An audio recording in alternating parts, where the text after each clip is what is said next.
Olá, Letícia Nobre, bom dia. Bom dia, Altair. Bom dia, pessoal de Goiânia. Tudo bom? Por que você falou pessoal de Goiânia? Porque eu não estou em Ah, Goiânia, bom, Altair. você... Eu moro hoje em Brasília. Apesar de ser de Goiânia, eu moro em Brasília já tem um pouco mais de 6 anos e vivo o concurso público por aqui todo dia desde então. É verdade, foi só para você perceber perceber, ouvinte, a localização da Letícia. Nós estamos aqui na Avenida Goiás, 174, no centro de Goiânia, e a Letícia está em Brasília para dialogar conosco. Até porque a fonte dos concursos mesmo é Brasília, né, Letícia? Olha, o concurso está em todo lugar, mas aqui realmente a quantidade de gente estudando, a quantidade de vagas por ser o centro do poder, da administração, realmente é bem concentrada. E as vagas no governo federal têm remuneração melhor? Em geral, o governo federal ele tem remuneração maior, sim, e é mais bem organizado, né? Os concursos estaduais, distrital, no caso aqui do GDF, os municipais, eles acabam se espelhando nas regras federais. São eles que, de certa forma, dão aí o tom, né, para o restante do país. Exatamente. Eles dão o tom, dão as regras, né? Dão um exemplo de como fazer a coisa um pouco mais moralizada e tal. Vira e mexe tem um problema, mas quando a gente lida com muita gente e seleções e tal, é quase que normal que tenha algum tipo de problema mesmo. O concurso que daqui a alguns dias é importante os interessados ficarem atentos. Quais seriam os mais interessantes agora nos próximos dias ou próximos meses? Bom, a gente tem aí, hoje acaba a inscrição dos concursos da Caixa, do concurso da Caixa, né? A gente tem o Ministério da Fazenda com mais de 1.000 vagas, é coisa pra caramba, e vaga para o país inteiro. Tem bastante oportunidade, são mais de 1.000 vagas, você acredita nisso?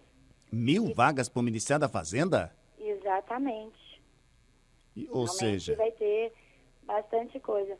E a gente tem também previsto ainda para esse ano, ainda está esperando ser autorizado, mas a Receita Federal, por exemplo, vai ter bastante vaga programada aí, vai ter muita gente para ser chamada. E tem um muito interessante, que não são tantas vagas, mas é meio sonho de consumo, que é o da Câmara dos Deputados, que está com inscrições abertas até o fim desse mês.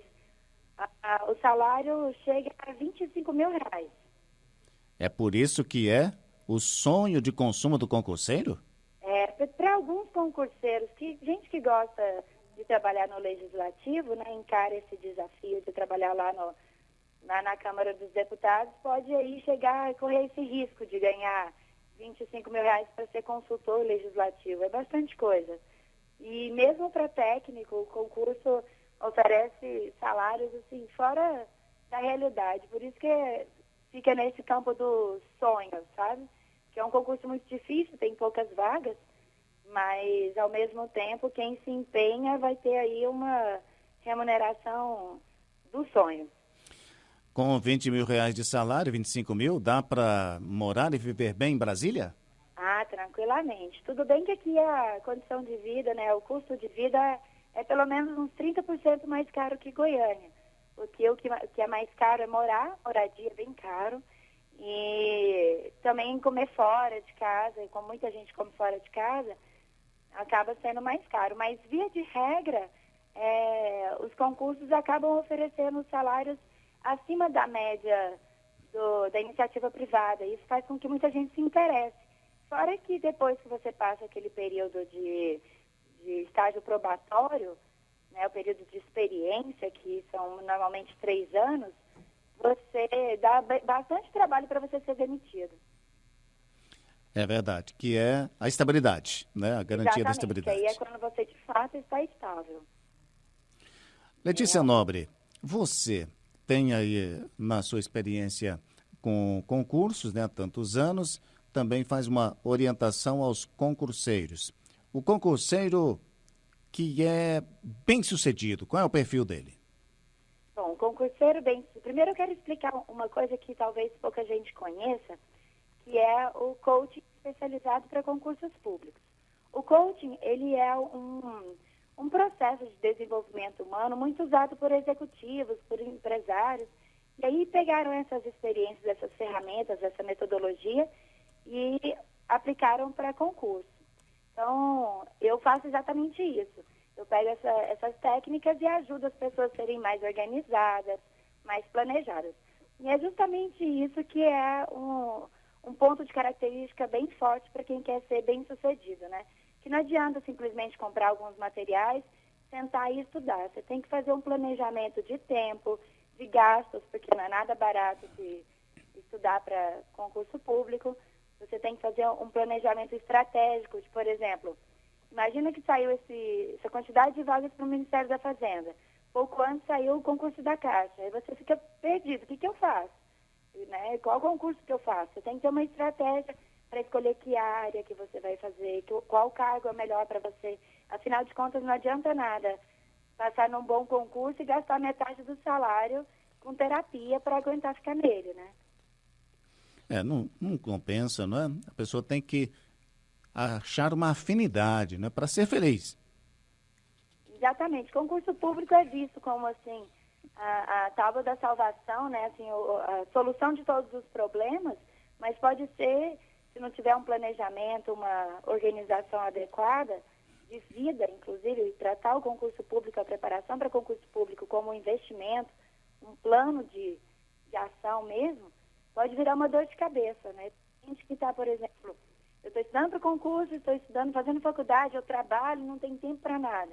De repente é melhor esperar um pouco, terminar a faculdade direitinho, para depois estudar para concurso público com um tempo adequado e tal, ao invés de ser mais uma dor de cabeça que vai te atrapalhar a trabalhar, te atrapalhar a poder fazer a faculdade adequadamente.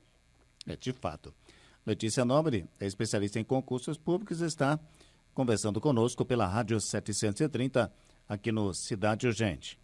Agora, o ouvinte pode olhar assim e muitas vezes pensar, olha, os concursos públicos têm muita concorrência, tem muita inscrição e isso, quando você encara uma pessoa que está sofrendo com o número de concorrentes, você diz o quê? Não precisa, bom, isso é meio senso comum, né? O principal concorrente, sem dúvida, é a própria pessoa.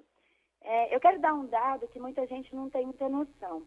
Para você estar bem preparado, estar assim, altamente competitivo no concurso público, você tem que fazer bastante exercícios e corrigir e estar com um nível de acerto assim, de 70%. Se você estiver acertando 70% da média das questões que você faz, você pode ir mais ou menos que tranquilo, assim, com bastante segurança de que você está na briga. E aí existem estatísticas de especialistas que falam o seguinte, que só 10% da concorrência está realmente preparada. Só 10% da concorrência está nesse patamar de acertar a partir de 70% das questões. Então, ou você se encaixa nesses 10%, 15% que está na briga, ou não adianta nem ficar preocupado com a concorrência que você não vai passar mesmo.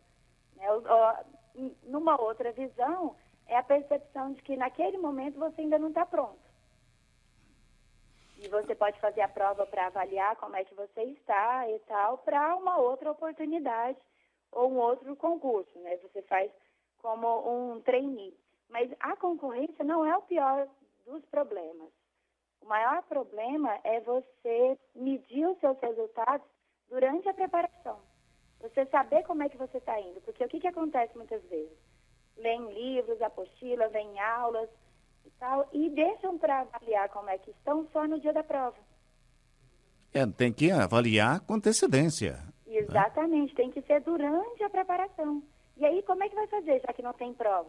Você tem que corrigir os exercícios e ir anotando, fazendo cálculo de acertos e erros, para poder ir avaliando a sua evolução. É como se você fosse seu próprio professor e se aplicasse uma provinha.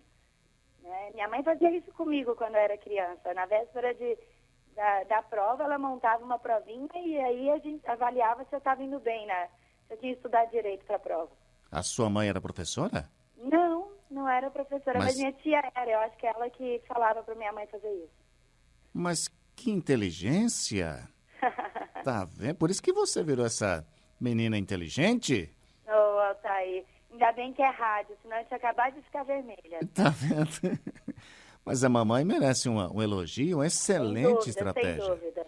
É uma pessoa maravilhosa. Dona Socorrinha foi uma pessoa maravilhosa com relação à minha educação. Não há o que ver, a minha e dos meus irmãos. Sem dúvida, a gente conseguiu chegar onde chegou hoje em função disso. E se a mãe não dá conta de fazer uma prova com a criança, pede à escola, olha, me dá uma prova aí do ano passado dessa mesma disciplina que eu quero aplicar para minha filha lá em casa, não é? Uma outra dica é pegar questões do próprio livro que a criança estuda, né? Como referência para isso, de repente, questões que ela já fez e tal, porque aí a mãe sabe corrigir se está certo ou errado. Agora, voltando aos concursos públicos e deixando as mamães de lado, né, e as dicas pedagógicas importante que você deu, se 10% aqui realmente estão preparados, e se a concorrência, de certa forma, com esses outros, ela é menor, então o grau de estresse de um concurseiro deveria ser menor, de certa forma. Olha, antes fosse, viu? Antes fosse. O que acontece? Em geral, quando você se dispõe a fazer alguma coisa, que o concurso público tem uma característica que é um sofrimento por si só. Você começa a investir em algo que você não tem noção de quando é que você vai acabar. Então, você tem a expectativa de que vai ser nesse edital, para essa prova e etc e tal, mas na realidade você não tem. Porque não é como você fazer faculdade. Eu vou sofrer para passar no vestibular e aí eu vou ficar 4, 5 anos, 6 anos na faculdade. Não existe essa referência. E a falta de referência de tempo, de fim de jornada, para o concurso público, para o concurseiro, é uma das piores coisas, é estresse garantido. Imagina você começar a fazer, de repente, se preparar para uma maratona que você não sabe quando vai acabar. Está sempre nadando, não interessa se você está cansado ou com cãibra, você tem que continuar nadando. Então, essa questão do estresse acaba sendo inerente. E aí você tem que aprender, já que não tem como evitar, você tem que aprender a lidar. Como é que você pode lidar? E eu reforço de novo, que realmente é algo muito importante.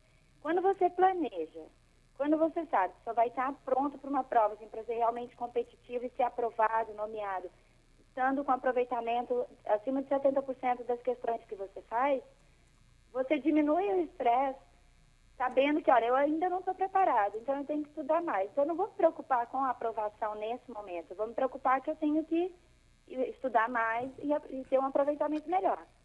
E aí, quando você também monta uma grade de estudo, que nada mais é você colocar num quadro o que você vai estudar em que momento da sua semana, do seu mês, né? Como aquelas grades horárias da escola, da faculdade, você sabe o que você vai estudar. Então, você sabe como que é o processo. Você vive o processo, pensando lá no seu objetivo, no dia da sua avaliação, para saber se prestou ou não o que você fez, mas você vai acompanhando o processo e se envolvendo com isso.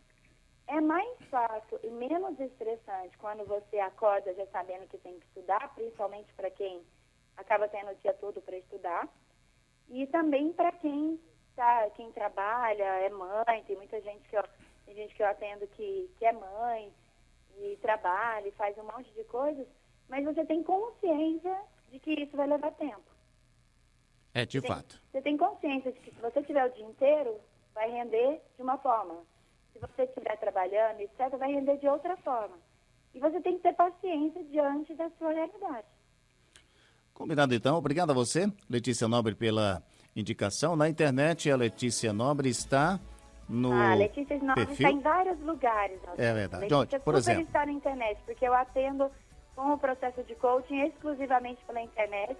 Então, o fato do pessoal estar aí em Goiânia, e quem está ouvindo a gente pela internet, que até já cheguei a divulgar, que estaria falando agora, é o seguinte, é só entrar no www.sosconcurseiro.com.br. Combinado. Exato. E se quiser ir lá no Facebook, a gente tem uma fanpage que já está com mais de 134 mil fãs. Isso é muito lá no bom. Facebook é facebook.com/SOS Concurseiro, tudo juntinho. Combinado, então. Obrigado a você e até Obrigada, breve. Um grande abraço para minha cidade. Está quente aí, Ataí? Tá muito quente, mas hoje tá bem mais nublado, porque em Brasília também tá mais nublado, não tá? Também, hoje tá um pouco mais fresco aqui, que tá mais nublado. Tomara que chova. Tomara que chova. Até mais. Até mais, tchau, tchau. Tchau. 9h45.